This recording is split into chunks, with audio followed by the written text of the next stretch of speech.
Hujan semakin deras membasahi halaman panti yang tengah dikepung oleh sosok-sosok yang haus akan darah. Semua ini hanya demi nyawa seorang bayi. Sebuah nyawa makhluk kecil yang apabila gagal untuk diselamatkan, maka akan menjadi awal hilangnya puluhan nyawa dan bangkitnya sebuah ilmu yang sangat mengerikan. Dan ini bukan hujan biasa. Ada aliran kekuatan besar yang mengalir dari dua sisi hujan yang muncul dengan sumber yang berbeda. Satu sisi hujan yang muncul dengan penghubung alam gaib Eva, dan satu lagi sebagai pertanda kemunculan roh leluhur yang kupanggil dengan mantra keramat yang diwariskan oleh leluhur, Eyang Widarpa. Rupanya kau juga memelihara ingon makhluk seperti kami. Walaupun belum menampakkan wujudnya, Mang Wawon segera menyadari keberadaan sosok Eyang Widarpa yang mendekat dari derasnya hujan. Kamu mencari perkara apa lagi, bocah asuh? Tubuhku bergidik mendengarkan suara itu. Walaupun sudah beberapa kali menyelamatkan nyawaku, sosok Eyang Widarpa adalah sosok yang buas dan tak terkendalikan. Ngapunten Eyang, situasinya... Seketika dalam sekejap pukulan keras Eyang Widarpa mendarat di tubuhku dan Cahyo hingga tubuh kami terpental. Tubuhku dan Cahyo terbentur dinding dengan rasa sakit yang membuat kami sulit untuk berdiri. Nan, kok aku jadi ikut kena? Protes Cahyo yang ikut terkena imbas keputusanku memanggil Eyang Widarpa itu. Bahkan mengendalikan ingon sendiri saja kalian tidak mampu. Mang Wawon meremehkan kami. Aku tidak melawan cemoohan itu. Lagi pula aku tidak pernah berusaha agar Eyang Widarpa menurut kepadaku. Terlebih saat aku mengetahui bahwa ia adalah leluhurku. Kau salah. Beliau bukan ingon. Walaupun wujudnya seperti itu, dia tetap eyangku. Teriakku pada Mang Wawon. Eyang Widarpa melirikku sejenak sebelum matanya mulai memerah seperti setan buas dengan kuku-kuku yang memanjang. Bahamdan, minggir. Cahyo menyadari perubahan Eyang Widarpa dan berusaha menarik Bahamdan menjauh dari Eyang Widarpa. Walau sudah berusaha secepat mungkin, mereka berdua tersungkur di ujung lorong panti dengan luka cakaran yang sudah mendarat di tubuh Bahamdan. Bah! Teriak Cahyo. Tidak. Aku tidak apa-apa, tapi dia siapa? Bahamdan menahan sakitnya dan lebih memilih untuk menyelesaikan rasa penasarannya terhadap sosok Eyang Widarpa. Dia itu roh leluhur Danan, tidak ada yang dapat mengendalikannya. Sebaiknya kita menjauh. Jelas Cahyo. Dalam hitungan detik, bekas luka cakaran sudah mendarat di pendekar-pendekar dari Trasuganda yang bahkan sudah setengah mati menahan serangan itu. Setan brengsek!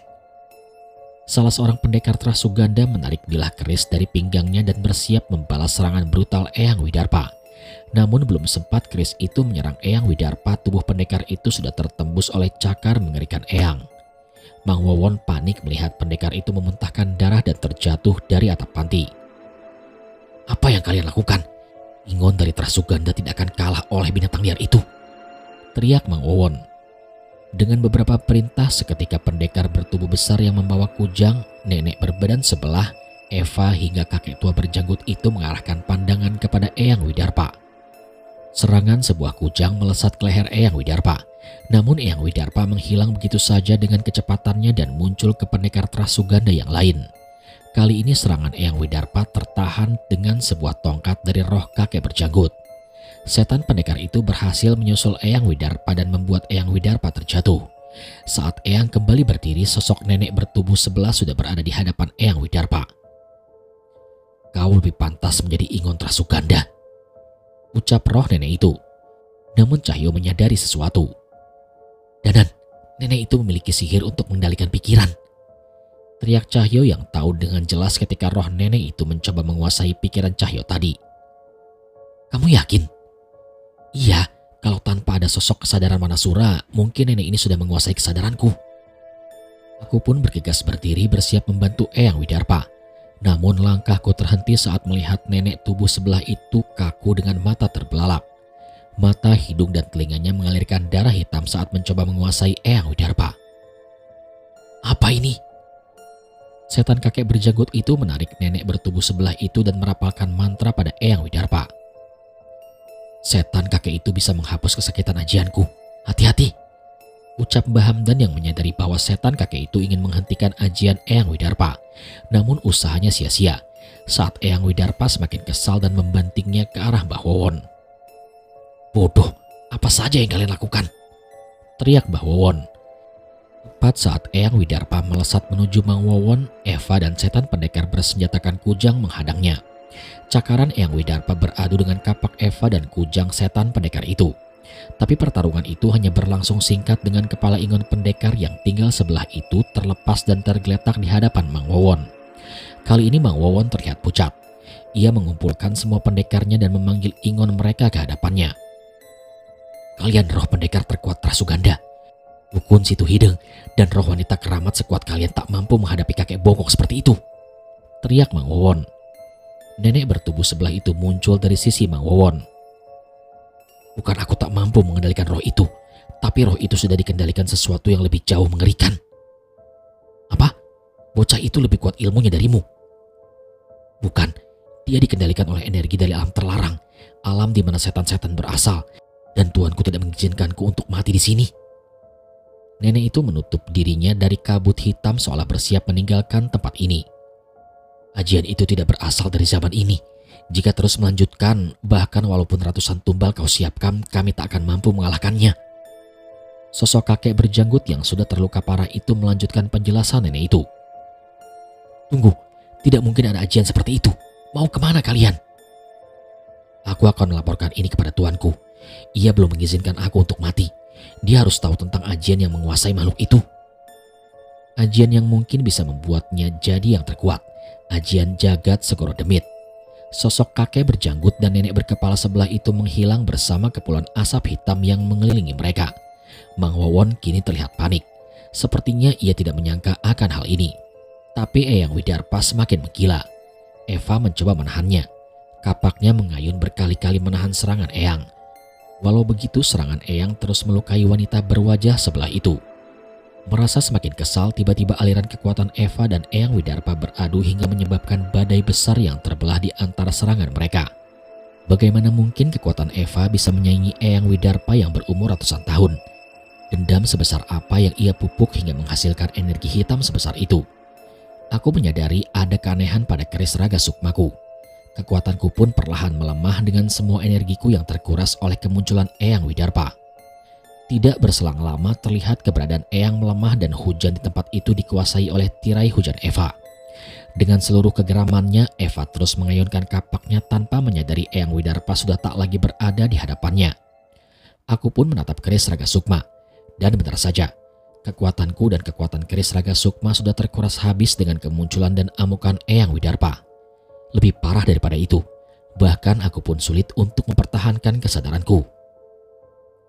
Danan, Cahyo menghampiriku. Kekuatanku habis sepenuhnya, ucapku dengan wajah yang memucat. Cahyo membantuku berdiri dan memindahkanku ke tempat teduh yang lebih nyaman. Cukup Nan, biar aku yang mencoba menyelesaikan sisanya. Cahyo kini kembali berjalan menembus hujan. Ia menggantikan posisi Eyang Widarpa yang berhasil merubah keadaan yang sebelumnya kami berada di posisi tersudut, kini memiliki kesempatan untuk menyelesaikan semua ini. Wanasura, ini akan melelahkan. Gumam Cahyo seperti sedang berbicara sendiri. Namun tidak, aku tahu ia sedang berbicara dengan sosok yang berdiam di dalam dirinya. Terlebih saat ini terlihat rintik hujan yang terhalang membentuk sosok kera raksasa di sekitar tubuh Cahyo. Habisi mereka, Eva. Tidak ada artinya kita mendapatkan kepala bayi itu bila mereka masih hidup. Perintah Mang Wawon dengan raut wajah yang dingin. Kali ini tidak lagi meremehkan kami. Sekali lagi Eva menghampiri Cahyo dengan menyeret kapaknya di bawah derasnya hujan. Sebegitu menyenangkannya kah menjadi budak orang itu? Ucap Cahyo pada Eva. Terlihat wajah Eva geram mendengar pernyataan itu. Diam, hanya mereka yang bisa membuat aku puas melampiaskan dendamku. Tiba-tiba seorang pendekar terlempar tiba-tiba saat mencoba menyelinap dan mengganggu pertarungan Cahyo. Kekuatan apa itu? Pendekar itu tidak percaya tubuhnya terpental begitu saja hanya dengan sebuah pukulan. Jangan takut, dia tidak mungkin bisa mengalahkan kita semua. Mang Wawon memerintahkan semua pendekarnya untuk mengeroyok Cahyo. Tiba-tiba raungan suara makhluk buas menggema dari tubuh Cahyo bersama terkaparnya semua pendekar Trasuganda dengan berbagai pukulan yang didaratkan Cahyo di tubuh mereka. Tidak mungkin. Mang Wawon terpaku tidak percaya. Dari jauh Mbah Hamdan juga terkesima melihat apa yang terjadi. Sebenarnya dia ini siapa? Kalian ini siapa? Mbah Hamdan mencari penjelasan dariku. Aku juga ikut menghela nafas melihat pemandangan di depanku. Cahyo, cuma pemuda kampung biasa. Hanya saja dia punya teman yang tidak biasa. Sosok roh kera dari alas Wanamarta. Wanasura namanya. Jelasku pada Mbah Hamdan. Lantas kenapa kalian tidak menggunakan semua kekuatan kalian sejak awal? Pertama, kekuatan yang besar memiliki risiko yang besar. Ucapku sembari mengingatkan luka di punggung Mbah Hamdan hasil perbuatan Eyang Widarpa. Kedua, kami sepakat bahwa kekuatan ini untuk melindungi sesama manusia, bukan melawannya. Tapi mereka pengguna ilmu hitam, mereka sudah membunuh banyak nyawa, ucap Mbah Hamdan. Tetap saja, tidak mudah bagi kami mengambil keputusan menggunakan kekuatan ini untuk melawan sesama manusia, karena setiap makhluk layaknya memiliki kesempatan kedua, sama seperti Eva. Jawabku sembari menatap kepada Eva. Maksudnya apa, Mas Danan? Tanya Mbah Hamdan. Aku tidak lagi menjawab pertanyaan Mbah Hamdan dan mengajaknya untuk memperhatikan pertarungan Cahyo. Mang Wawon terlihat ketakutan saat Cahyo mendekatinya, namun Cahyo hanya melewatinya yang tengah memasang kuda-kuda dengan begitu saja. Bukan dendam yang membuatmu puas, memaafkan mereka jauh lebih menenangkan, ucap Cahyo. Mata Eva menatap geram tidak terima. Ia menebaskan kapaknya ke leher Cahyo dengan kesal. Jangan bercanda. Namun Cahyo tidak menghindar. Kini ia menahan serangan Eva dengan menangkap tangan yang menggenggam kapak itu. Bebaskan mereka yang terikat di alammu. Kau akan tahu jawabannya, ucap Cahyo.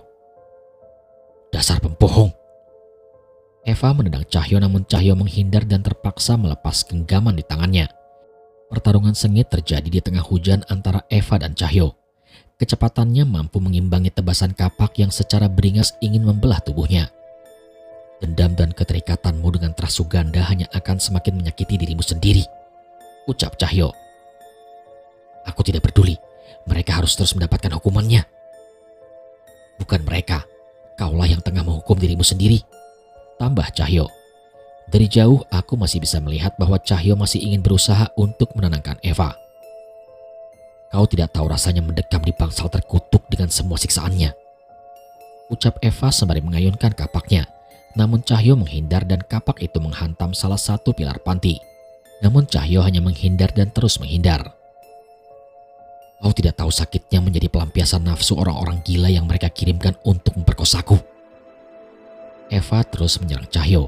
Namun kali ini terlihat air mata mulai menggenang di wajah Eva. Kau tidak tahu bagaimana mereka tertawa saat mengambil anakku dan memenggalnya di hadapan mataku sendiri. Kali ini tetesan air mata Eva menyatu dengan hujan yang menyapu wajahnya.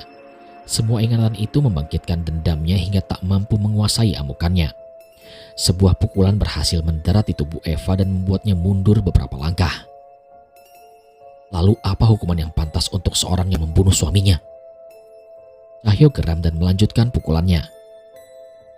Lalu apa hukuman yang pantas untuk seseorang yang memenggal bayi suaminya? Eva terpental jauh dan hampir terkapar. Lalu apa hukuman yang pantas untuk makhluk yang menghabisi puluhan nyawa hanya untuk menuruti keinginan tuannya? Cahyo kembali mempersiapkan pukulannya. Namun kali ini tangannya tertahan. Ada sosok yang menghentikan pukulannya. Sudah, Mas. Cahyo kaget dengan sosok yang menahan tangannya itu. Itu adalah sosok anak kecil yang selalu berada di atas lemari itu. Kamu. Tunggu sebentar saja, Masnya akan mengerti, ucap sosok anak kecil itu dengan wajah mengerikan. Tiba-tiba tubuh manusia terjatuh di tengah lapangan. Tidak hanya satu, beberapa tubuh lainnya menyusul bergelimpangan di tengah hujan itu. Apa ini semua? Tanya Cahyo yang tidak mengerti dengan apa yang terjadi di sekitarnya itu. Sementara itu wajah Eva terlihat terguncang melihat tubuh-tubuh itu. Aku yang sedikit mengenali tubuh itu pun berdiri meninggalkan tempatku dan menghampiri Cahyo. Mereka manusia-manusia yang menghuni rumah sakit jiwa di alam Eva, ucapku setelah memastikannya. Tubuh-tubuh itu berjatuhan dari tirai gaib hujan Eva.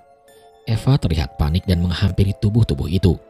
Terlebih saat itu ia melihat tubuh orang-orang yang terdapat bekas borgol di tangan mereka. Siapa yang berani membebaskan mereka? Teriak Eva.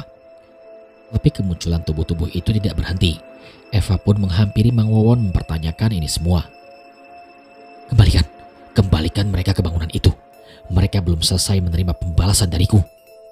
Teriaknya pada Mang Wowon. Baru Mang Wowon bergerak selangkah, ia terhenti.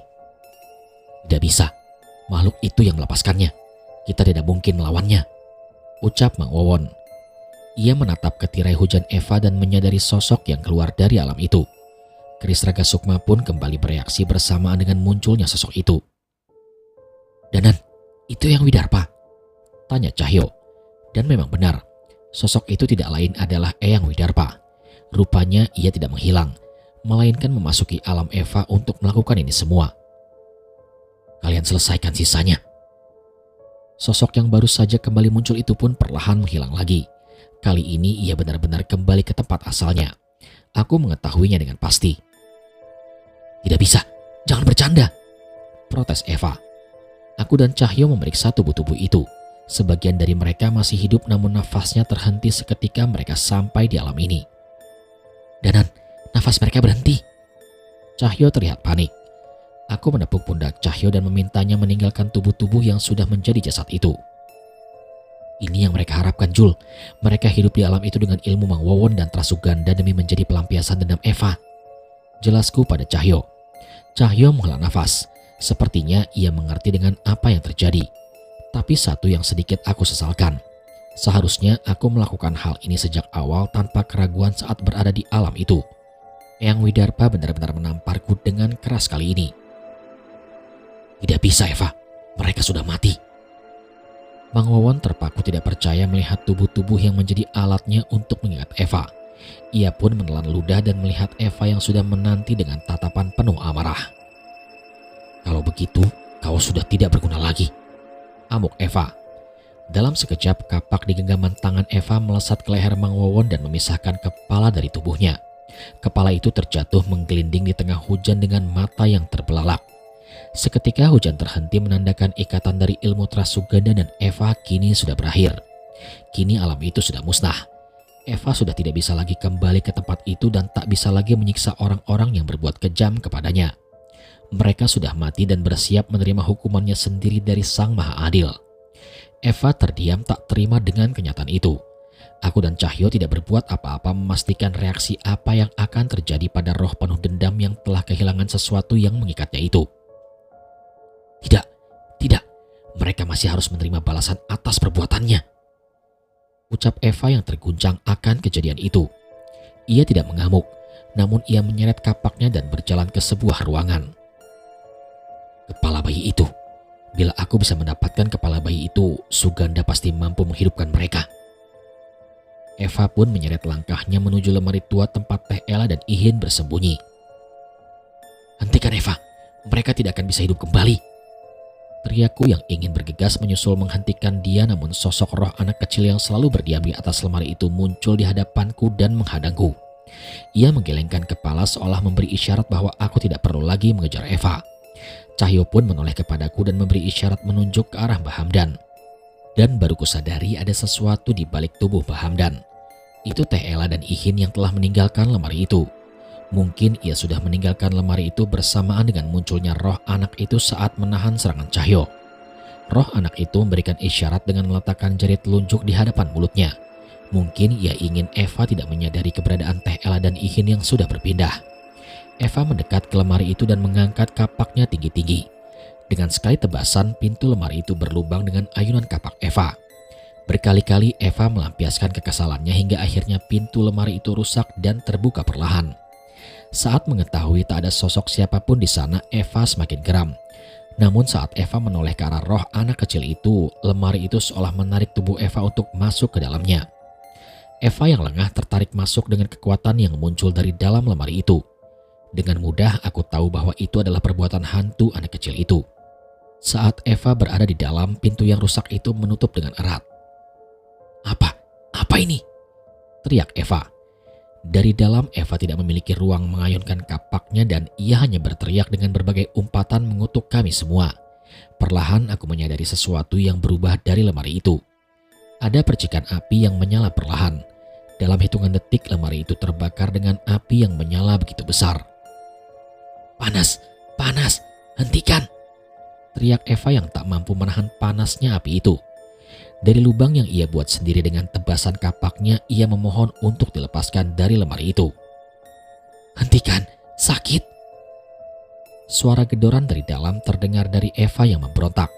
Namun setan anak kecil itu sama sekali tidak ada niat untuk melepaskannya. Aku heran bagaimana roh anak ini memiliki energi sekuat itu, bahkan bisa mengurung Eva dan membakarnya di sana. Walaupun sudah tidak terikat dengan Trasuganda, ia tetaplah bukan roh sembarangan. Biarlah api itu membakar semua dendam dan kebenciannya.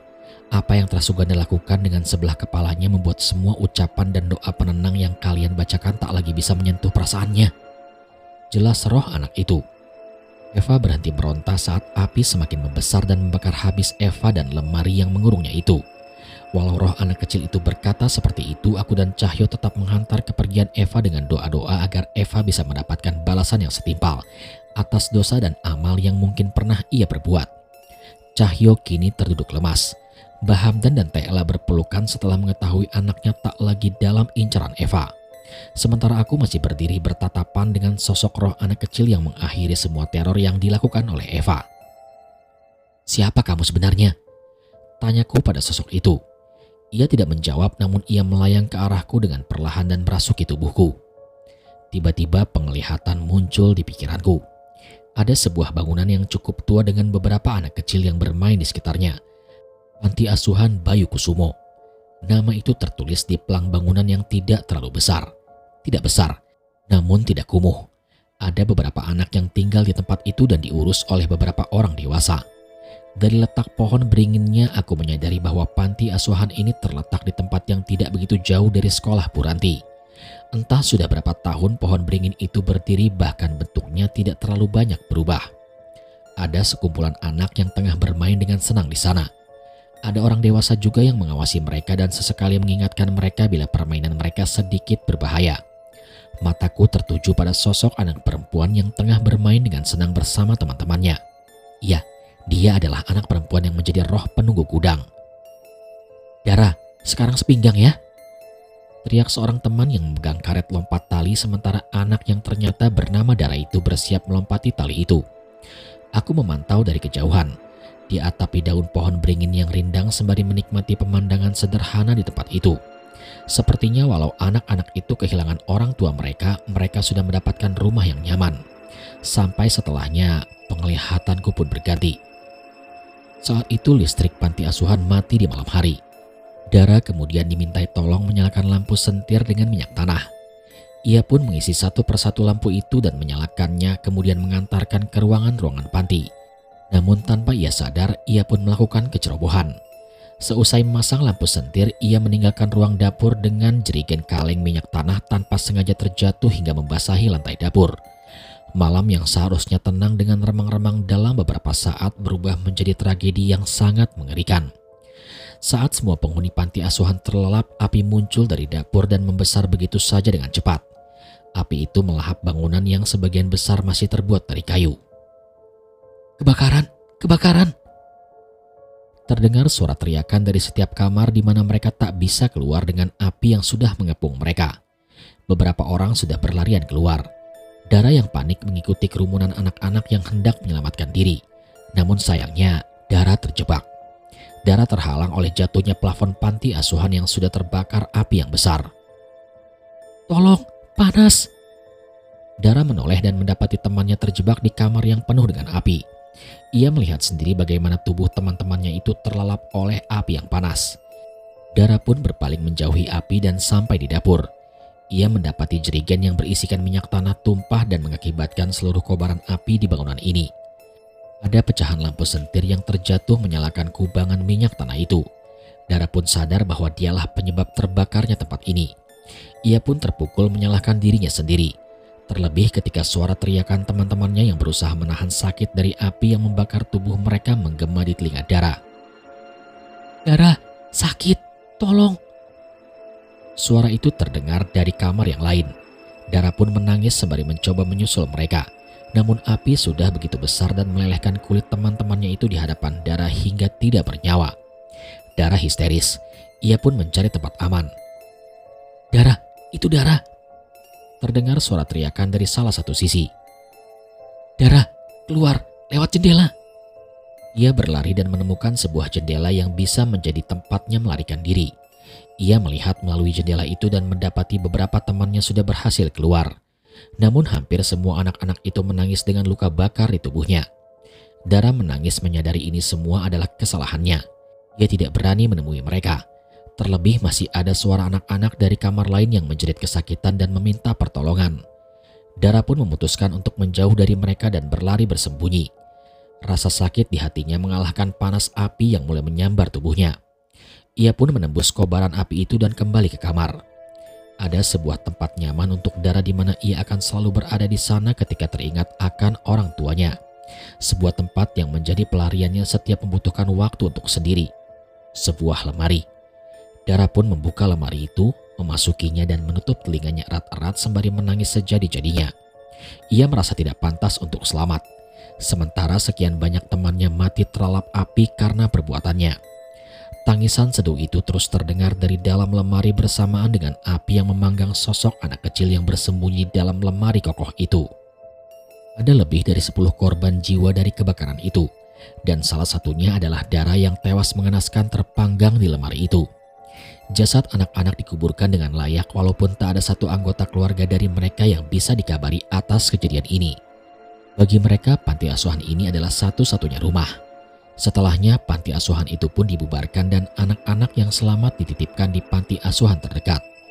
Keberadaan panti itu pun terlupakan tanpa mereka sadari bahwa masih ada yang tertinggal di sana. Roh seorang anak kecil yang mati dengan membawa penyesalan yang masih terus bersembunyi di dalam lemari kosong sambil terus berusaha menolak kenyataan ini. Beberapa puluh tahun kemudian desa Sukmaraya semakin berkembang. Sekolah didirikan di sana untuk melengkapi kebutuhan pendidikan anak-anak di sana. Jejak tentang keberadaan panti asuhan itu masih melekat di cerita warga sehingga ada beberapa investor yang mewujudkan berdirinya panti asuhan kembali. Tak jauh dari panti asuhan Banyukusumo itu berada. Tapi kali ini anak-anak panti asuhan tidak sendiri. Mereka juga bersekolah di sekolah baru itu sehingga bisa memiliki banyak teman di luar panti asuhan mereka. Karyawan panti asuhan menggunakan beberapa benda yang masih layak dari panti asuhan Banyukusumo, terutama furnitur yang terbuat dari kayu jati. Mereka merekondisikan hingga mengecat ulang perabot yang sebagian masih terdapat bekas-bekas bakaran. Salah satunya adalah lemari di mana tempat Dara mati terpanggang. Awalnya mereka menggunakan lemari itu seperti lemari biasa untuk anak-anak panti menyimpan pakaian. Mereka tidak tahu tentang kisah Dara dan lemari itu. Sampai beberapa kejadian aneh mulai terjadi. Saat malam-malam tertentu anak-anak panti sering mendengar suara tangisan. Mereka ketakutan dengan suara itu dan setelah ditelusuri suara itu berasal dari dalam lemari. Anak-anak mengadu kepada ibu panti, namun ibu panti hanya menganggap itu sebagai ketakutan anak-anak semata. Bahkan sampai ada kejadian di mana seorang anak pingsan tak sadarkan diri di depan lemari itu. Saat sadar anak itu bercerita, ia hendak menuntaskan rasa penasaran atas suara tangis dari dalam lemari itu. Ia pun memberanikan diri membuka lemari itu saat terdengar suara tangisan di malam hari. Dan apa yang ia lihat seketika membuatnya tak mampu menahan takut hingga tidak sadarkan diri. Ada sosok anak kecil berwajah gosong menatapnya sembari menangis dari dalam lemari. Kejadian itu pun menyebar ke seluruh panti hingga anak-anak sekolah. Ibu panti berjanji akan mengganti lemari itu bila panti asuhan sudah mendapatkan dana untuk membeli lemari baru. Namun rencana itu tiba-tiba dipercepat saat ada seorang petugas panti yang sedang berkeliling saat anak-anak panti asuhan makan malam. Saat itu setelah maghrib lewat, lampu kamar belum menyala. Petugas panti itu berkeliling untuk menyalakan lampu-lampu termasuk lampu kamar di mana lemari itu berada. Tapi sebelum sempat menyalakan lampu, terdengar suara dari dalam kamar. Dari dalam kegelapan, petugas itu melihat pergerakan dari arah lemari itu. Dan tepat saat ia menyalakan lampu, ia terkejut dengan sosok perempuan yang tengah duduk di atas lemari sembari memainkan kakinya. Suara itu berasal dari kaki sosok anak perempuan berwajah gosong yang membenturkan tumitnya ke lemari itu. Semenjak kejadian itu, lemari yang digunjingkan anak panti asuhan sebagai lemari berhantu itu dipindahkan ke gudang tepat di ujung tembok yang berhadapan dengan pintu. Pintu gudang dibuka setiap hari agar tidak lembab. Dari situlah roh Dara tinggal dan acap kali menampakkan diri pada anak-anak yang masuk atau menatap ke arah gudang. Dari sana Dara mengisi kekosongan hatinya dengan memandang keceriaan anak-anak panti yang bermain dengan senang di pandangan matanya. Hal itu mengingatkan akan dirinya di masa hidupnya yang berakhir mengenaskan. "Danan, bangun!"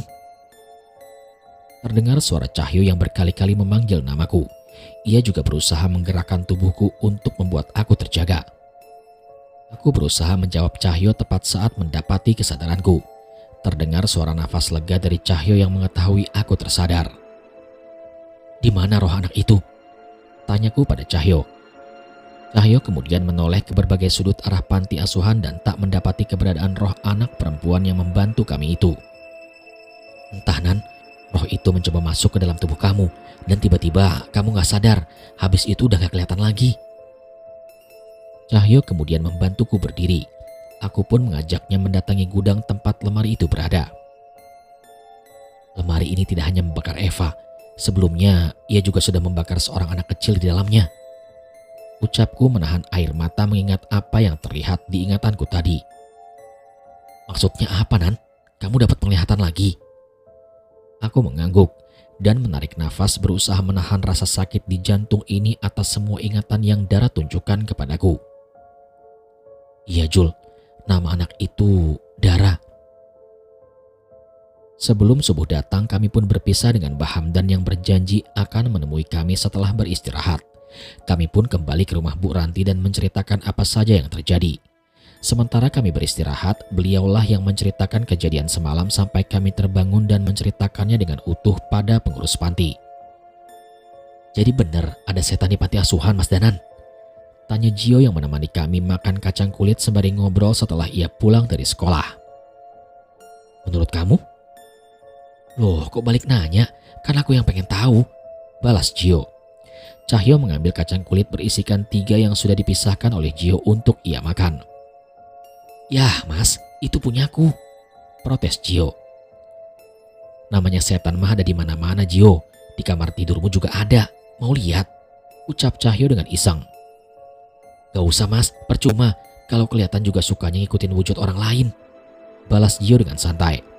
Saat itu Cahyo menatapku seolah tak menyangka balasan jawaban itu akan keluar dari mulut Gio. Setelah cukup puas beristirahat, kami pun bersiap untuk kembali ke panti asuhan untuk menjelaskan apa yang terjadi semalam. Walaupun Bu Ranti sudah memberikan penjelasan, aku yakin pengurus panti masih memiliki beberapa pertanyaan, terutama tentang banyaknya fasilitas panti yang rusak dengan tidak wajar. "Nan, ayo berangkat, ngapain di kamar terus?" ucap Cahyo dari dalam rumah Bu Ranti. Aku mengernyitkan dahi dan menoleh ke arah Cahyo yang sedang keluar mengenakan sandalnya. "Di kamar mana? Dari tadi aku di luar loh," balasku. Cahyo menatapku dengan aneh. Salah satu tangannya terangkat perlahan menunjuk ke salah satu kamar Gio. "Lah, tadi aku jelas-jelas lihat kamu ada di kamar Gio," balas Cahyo dengan wajah yang begitu heran. Aku tersenyum mendengar ucapan Cahyo. Ia pun segera teringat dengan ucapan Gio. Tak ada yang kami lakukan selain menertawakan kejadian itu. Rupanya Gio tidak bergurau. Hanya saja aku tidak menyangka bahwa sosok itu akan menyerupai wujudku untuk menggoda Cahyo. Saat kami kembali ke panti, jelas terlihat wajah petugas panti kebingungan dengan semua kerusakan yang terjadi. Kaca pecah, tiang penyangga hancur, hingga lapangan yang hampir porak-poranda. Terlebih lagi ada beberapa jenazah aneh yang segera dievakuasi oleh rumah sakit dan pihak berwajib. Cukup sulit menjelaskan apa yang terjadi. Tapi kondisi jenazah-jenazah yang tidak masuk akal membuat mereka memilih untuk melakukan evakuasi dulu dibanding memastikan keterangan tentang apa yang terjadi. "Mas Danan, ini kenapa bisa sampai kayak gini? Semalam itu ngelawan demit atau perang sama penjajah?" ucap Pak Rudi yang menjabat sebagai kepala panti.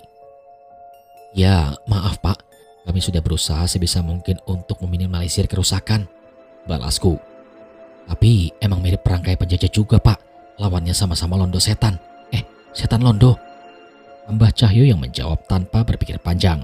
Sontak aku pun segera memukul kepala Cahyo agar ia menjaga sikapnya.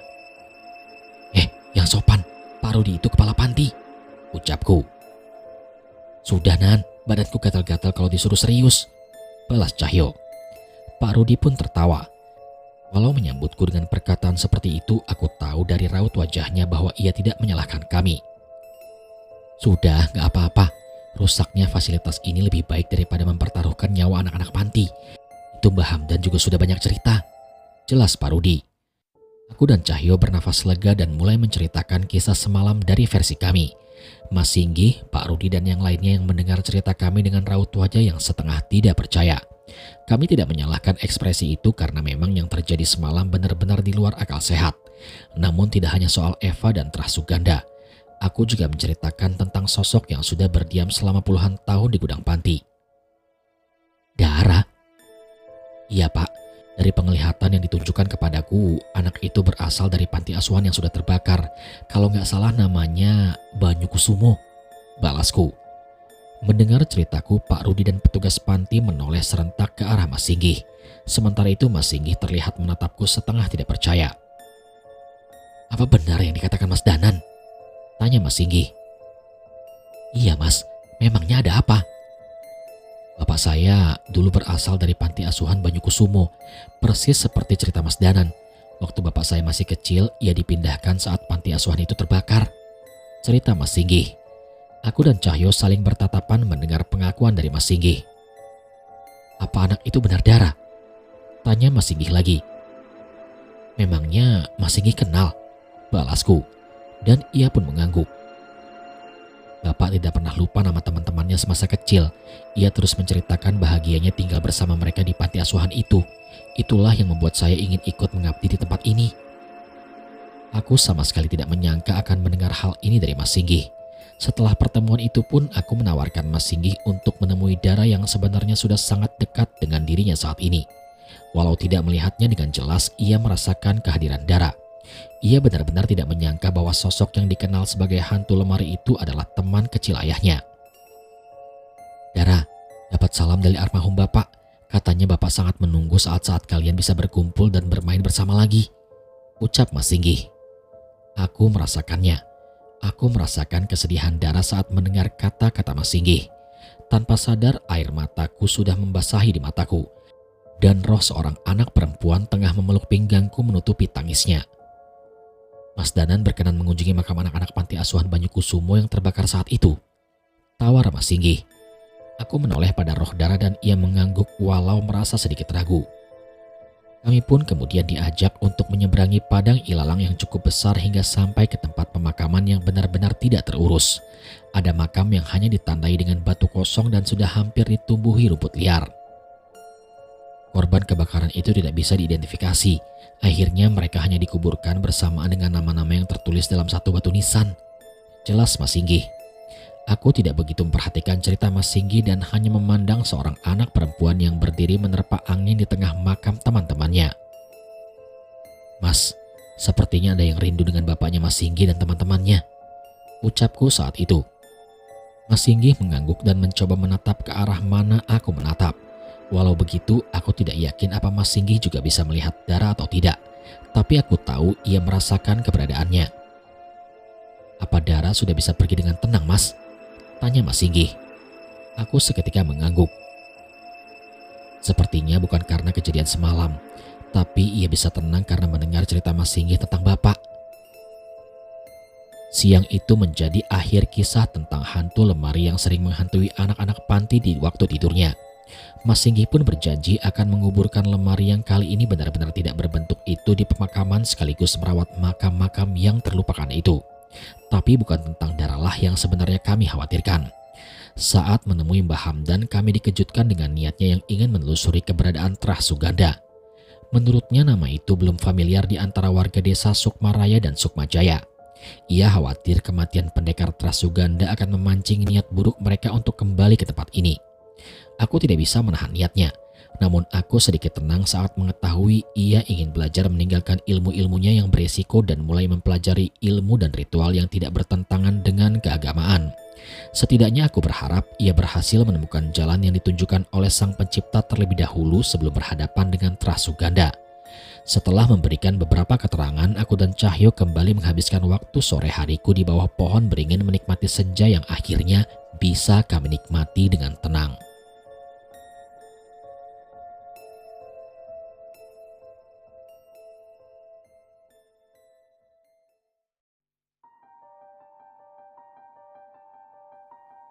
Sekian cerita pada kesempatan kali ini. Terima kasih saya ucapkan kepada teman-teman yang masih setia menyimak cerita di channel Mereka Ada. Jangan lupa support terus channel Mereka Ada dengan cara menekan tombol subscribe dan menyalakan lonceng notifikasinya, supaya teman-teman gak ketinggalan setiap video yang upload di channel ini. Kalau begitu sampai di sini dulu perjumpaan kita kali ini. Sampai bertemu pada episode selanjutnya. Saya Aldi pamit undur diri dari hadapan kalian. Wassalamualaikum warahmatullahi wabarakatuh.